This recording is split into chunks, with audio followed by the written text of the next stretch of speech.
Coucou tout le monde.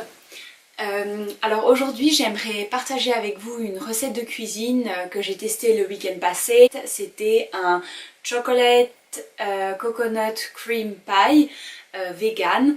Je suis pas particulièrement vegan, mais j'aime bien parfois tester de nouvelles recettes et surtout essayer d'incorporer de temps à autre des ingrédients à base non animale dans mon alimentation. Du coup j'ai fait ce gâteau qui est en fait un layer cake, c'est-à-dire il y a 3 épaisseurs, une base de gâteau ou de biscuit, ensuite une crème au chocolat et à la noix de coco, et ensuite une crème à la noix de coco. Voilà, donc je vais vous montrer comment j'ai fait, on regarde ça en vidéo.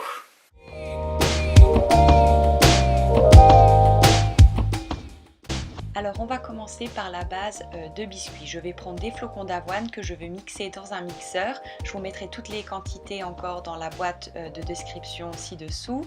Ensuite j'ajoute la poudre de noisette, du cacao pur, un peu de sel. Et puis je vais ajouter ma poudre de noix de coco, mon sirop d'érable et mon huile de coco que j'aurai chauffée préalablement. Ensuite, je vais mixer tout ça afin d'obtenir un mélange homogène. Je vais placer ma pâte dans le moule et je vais faire des petits trous pour que la pâte respire pendant la cuisson. Je vais faire cuire pendant 20 minutes au four environ. Pendant ce temps-là, je vais préparer du lait de coco avec un petit peu de maïzena. Je vais bien mélanger tout ça et placer ce mélange de côté, on en aura besoin par la suite. Dans un nouveau récipient, je remets du lait d'amande, des noix de cajou, du sirop d'érable et du cacao en poudre, le cacao que j'ai utilisé avant, un petit peu de sel et puis on va mélanger tout ça pour obtenir de nouveau un mélange homogène. Je vais placer tout ça dans une casserole et ajouter la mixture de maïzena pour que la maïzena s'active par la chaleur.